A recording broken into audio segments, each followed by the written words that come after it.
And welcome back to Zach Talks Hawks, and we are continuing our NCAA 11 FAU Dynasty mode here, and something a little different for the channel that I hope you find refreshing. But we are going to divide our weeks as we progress throughout this series in half. So my hope is that we get to go over some of the rules that you're going to see here on the screen when it comes to making this Dynasty mode special and making it unique and challenging as well. And we do have some recruits that we need to go after, and that's what this video is. It's just going to be a video of us going after the guys that we want to prioritize on the team. So taking a look here at the screen, you can see there has been some changes in where these guys are in terms of how they view us, and we're going to take some time to really take a look at where our needs are, how we can better recruit in terms of their interests, and we're going to go one by one this week and really measure out how these guys are going to impact our team. And my hope is that as this season progresses, and as you can see here, these are our needs, and we are kind of bound to them this season, and we get to draft. We get to recruit a lot of athletes, hopefully make up some talent voids on the squad. My hope is that with the addition of these athletes and then some of these guys that are interested in the team, we can progress swiftly through recruiting. So taking a look here at our first target we are going to go after is Daniel Cummings. He is a free safety. That's a position of need for us. And here are his specs as we can compare him to this guy, John Alvarez, a JUCO transfer. So he would be a little bit older. But take a look, just talent-wise, you see quite a bit of difference in terms of one to another. We have C+ speed and D acceleration for Alvarez. Meanwhile, Cummings is a bit more of a well-rounded player. He's going to need some work. He's got D- man coverage and D- zone coverage, so you really want that to be up. He'll probably be a red shirt, so we're going to devote an hour of our time for Daniel Cummings and see how this works out. So how are you guys doing? My hope is that you are as excited as I am with a lot of the Seattle Seahawks news that has been circulating through the free agency time period, where Seattle's made quite a number of signings. They've bolstered their defensive line. They've been able to really prioritize some big-time playmakers on the defensive front. We're still waiting for that Bobby Wagner signing, although I do have to say it is it's looking less and less likely, I think, that Bobby Wagner is going to sign with the Seahawks, simply because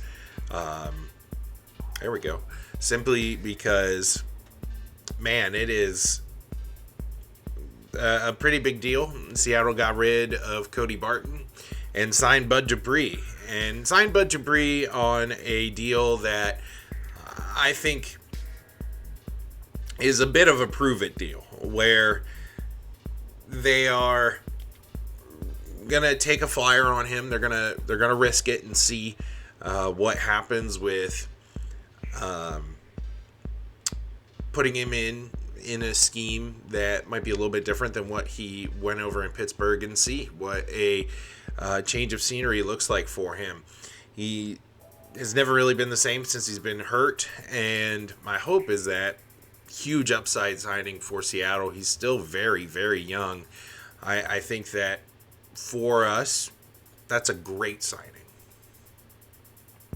And of course, we're not hitting it big with John Alvarez there, but that's okay. We have to understand that Daniel Cummings is probably our number one target there, 1-star recruit, but he is way more interested than John Alvarez is.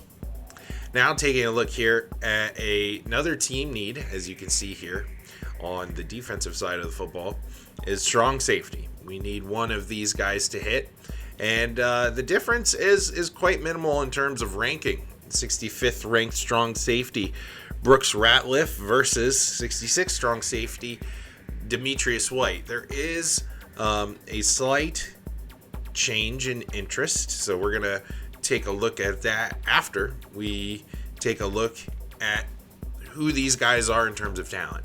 We have C+ speed and B- acceleration for Brooks Ratliff, but you really want hip power.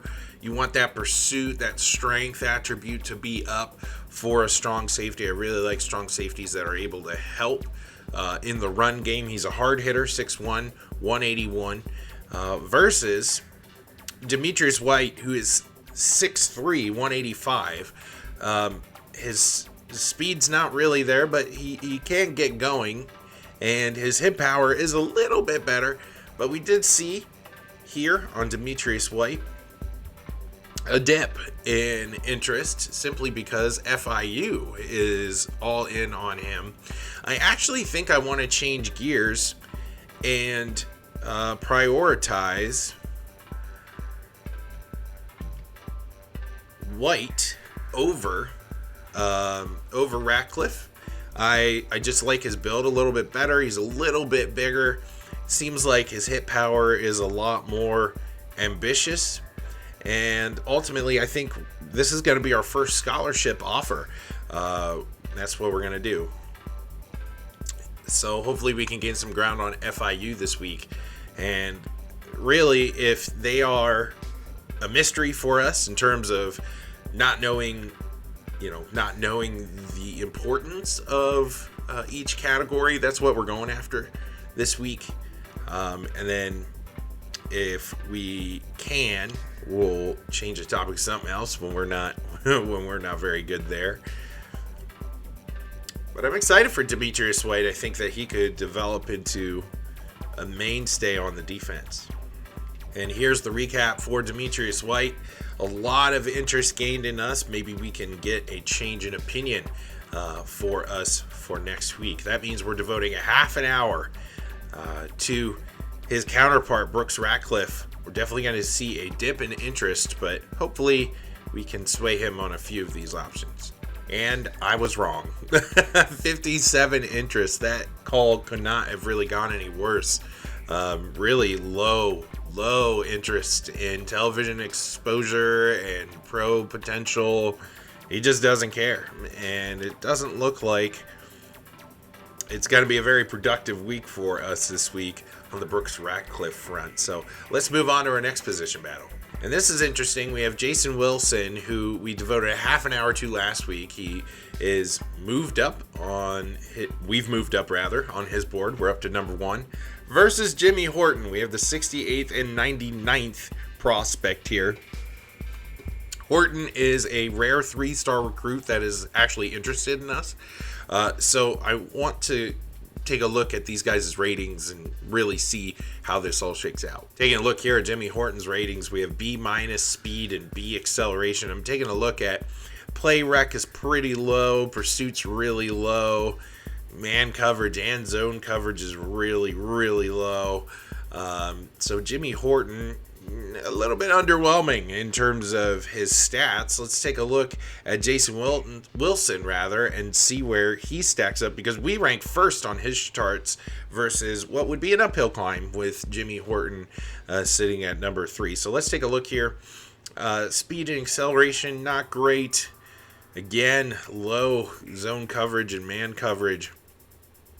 So I actually think we're going to stick with our number 1 option here in Jimmy Horton. We're going to see if we can't move up the charts this week. So it's not only defensive tackle that Seattle's made some inroads on. It is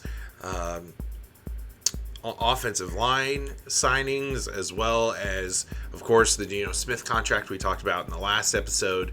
But we also have to talk about Drew Lock, and what does that mean for the Seattle Seahawks this year? I think for Seattle, this is a weird signing. I don't think that paying Drew Lock, it was like a $4 million deal, and it could be an $8 million deal. I could be totally wrong with those figures, but I'm pretty sure I'm fairly close. And you're paying him to sit on the bench because clearly it is all about Geno Smith. This is Geno Smith's team, at least for now. And I had always thought that, hey, the succession plan was going to be Geno Smith was going to play 2 or 3 more years, and we were going to do the same thing with Drew Lock. We were going to bring him in, and he was going to be the heir apparent, and we were going to move on. But there was so much chatter in the draft process, and there still is from Pete Carroll, that, man, this particular draft, they were really looking at a quarterback at 5. And I really thought that, a guy like Richardson would be a great fit. Developmental guy, get him at 5, huge upside, have him sit under Geno, move on. I'm not saying that you can't do that still, but realistically, it's really hard to justify signing back Geno, signing back Locke, and having a quarterback drafted at 5 all be on your roster at the same time. It's kind of mind-boggling for me. They've put themselves in a weird spot. All right, taking a look here at fullback selections, we have Mike Harris as well as Carlton Bryant, both products from Georgia, as you can see here on our needs. This is the only offensive need for us. My hope is that we can take a look at these ratings and maybe see some separation between these two guys who, other than about 31 pounds, and isn't that weird? Look at that, 6 foot, 231, and then 6'3", 230 or 200. So definitely different in build. Let's see what the ratings look like. So here we are at Mike Harris. Again, we're looking at things like blocking. We're going to see if he can catch very well. It's not really great. I mean, he looks more like he honestly looks a bit more like a utility blocking back than anything that is worth of note. Let's see if there's another option here in our second fullback option. Taking a look here at Carlton Bryant, I can see right away. Look at that pass block down there at a C. He's definitely geared a little bit more for blocking, a little bit more prepared at least, a little bit more well-rounded too in terms of speed. B- stamina, I like that. Run block strength is a D+ rather. So I think we're going to prioritize Carlton Bryant here a bit more ahead of Mike Harris. We're going to go with the 6'3", 200-pound fullback selection out of Cedartown, Georgia. But I want to know what you guys think in terms of the Drew Lock deal, what that means for Seattle's draft hopes. It's going to be it's still going to be a fun draft, in my opinion. I think now they're more than likely going to move down in the draft from pick 5. That would be sad. I just don't think that that's really exciting. I think the fan base is really looking forward to making a big splash at 5. You can still do that with a very high defensive talent, but they're doing a lot of these moves in free agency that, at least for me as a Seahawks fan, it was a bit surprising. I thought we were going to be building a lot more through the draft and a lot less through free agency. And they're doing a good job with their free agency hires. It just changes the way the strategy looks for the rest of the offseason for the Seahawks. Taking a look down here through our call with Carlton, pretty standard phone call. It's not great. You want a little bit more than 197 for your hour-long phone calls, but we're still getting to know these prospects. No harm, no foul there. Let's devote a half an hour here to Mike. And 105 interest for Mike Harris. So again, not great. We struck out on conference prestige. It really wasn't important to him, but we were able to talk about how close this was to home, which if it's important to any of these guys, we know we're going to hit a home run there because we only have a few states to recruit from. Now we're going to get to, I believe, yes we are, the fun part where we get to prioritize athletes and making sure that perhaps we're going to strike gold with one of these guys. So we're going to take a look at the scouting report for all of these guys and see what positions they might fill. All right, so first up is Justin Carter, 6'4", 205. He's in talks with Duke and Troy and South Carolina, so we're not exactly going up against the Alabamas of the world, but take a look at who he is. He's got B speed. What is that? B- injury. So for an athlete, all of their stats are in different spots, so now I have to go looking for them. He's definitely not a quarterback. His throw power is really bad. He could be a corner, 6'4" corner. Zone coverage is B-, B- man coverage. I think that that pursuit's pretty bad. He could get burnt. What's his awareness like? His awareness is pretty low, so he might be a redshirt corner. Justin Carter here, a pretty viable option for us. Let's take a look at the other athletes and see where they might stack up in terms of position groups. Our second athlete here is Leon Owen. He is in talks with Pittsburgh and TCU and Cincinnati. So again, not really like the Alabamas of the world. These guys, of course, with their ratings, they're not going to garner a lot of interest from those big schools. But let's take a look here at who he could be on this team. Again, a speedy person. He's sitting there at a B overall. But really, I don't see a lot from his specs that make him stand out. He's got D break tackle, but his throw power is really bad. He's not a quarterback really. He's fast-ish. So his acceleration is not great.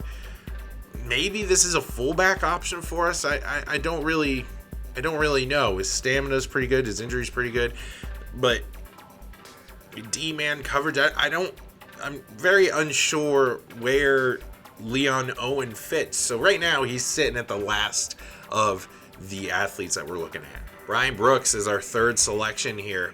He's in talks with Georgia Tech and Tulsa, Northern Illinois. We're sitting fourth. We're a little further down on this list than what I care to be, especially for an athlete. These guys are going to be so important to the program. Going to add a lot of diversity in terms of how we can recruit moving forward. Taking a look at his ratings, B- speed, C+ acceleration, so a pretty good combo there. 6 foot 194 for him, but this is very clear.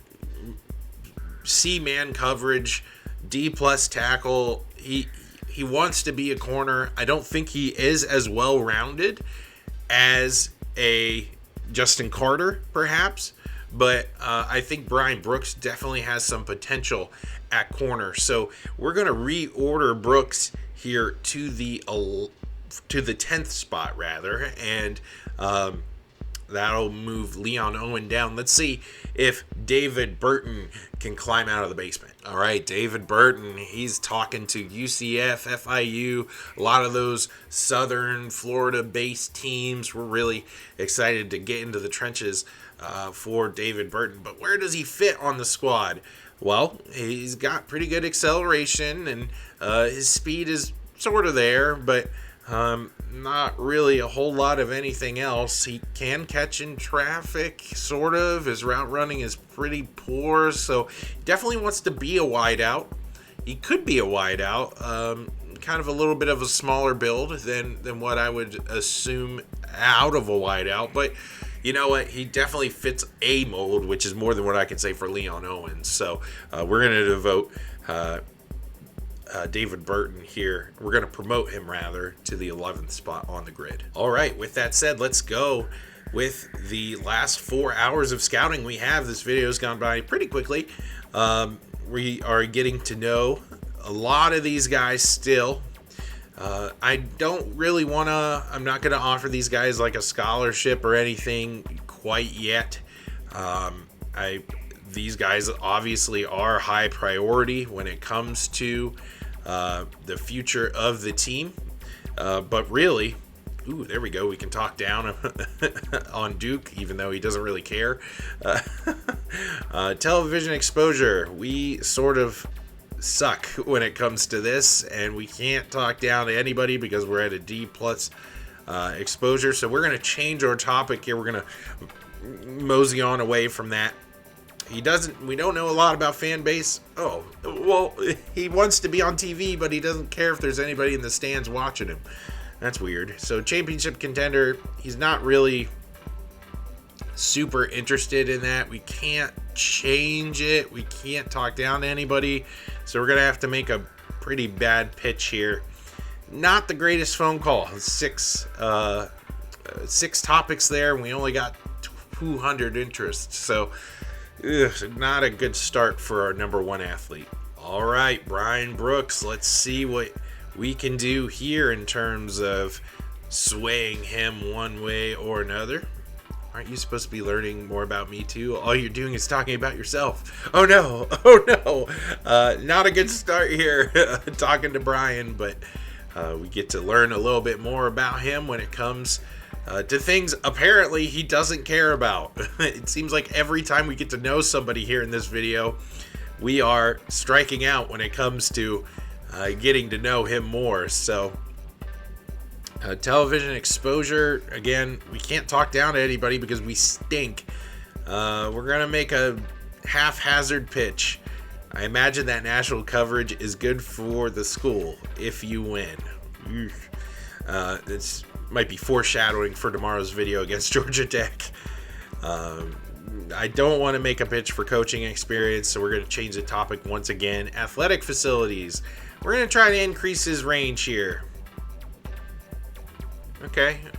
Well, it could have been worse. 214, that's better than our first phone call. So, Brian Brooks, a productive phone call from him in an area in which we need to make up some ground on some of these schools in front of us. That big game against Georgia Tech tomorrow is going to be definitely a big deal. All right, now the wide receiver that isn't a great wide receiver, but he wants to be close to home, so we're starting this off with a good pitch close to home. 76 points on the first call. I love that. There we go. So David Burton, he's going to be red shirt, I'm sure, material for the first year of his career here at FAU. And again, we can't talk down to anybody because we stink. TV rots your brain. Don't tell him to watch this channel. All right, David Burton, plus 76 on that first topic, propels this phone call into the absolutely productive category. 263 interest gained in FAU. Let's go. And now for the guy that doesn't fit anything, anywhere, Leon Owen, the weirdest two-star athlete I have seen in quite some time. We're going to make a pitch here. Thought you were kidding. I guess the joke was on me. Ooh. Pro potential. We're gonna change the topic to well, then we get to unlock it. Okay. Coach experience. Let's unlock that too. A veteran head coach with a lot of pro connections. Well, I am not that guy, but we'll try to talk about it. 83 on that though. Let's go. Academics are important, but I'm not going to base my decision solely on them. And the last one, let's finish up strong. Athletic facilities. No, we're going to change it to something else. Hopefully we get big here. Okay.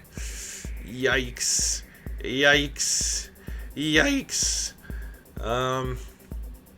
Let's make a pitch. Okay. Not a great not a great ending to that call, but man, that coach experience was somehow good. And we get 230 interest here from Leon Owen, a guy who will need a lot of work getting on the squad. All right, and that's it. We get to square off now against the 11th ranked team in the nation in Georgia Tech. I can't wait to release that video for you guys tomorrow. And until then, keep talking Hawks. I hope you like this recruiting video. It's a little bit different, just something to break it up a little bit, and it'll condense our gameplay videos quite a bit. So really excited to hit the ground running tomorrow against Georgia Tech. So keep talking Hawks, and I'll see you soon. Bye.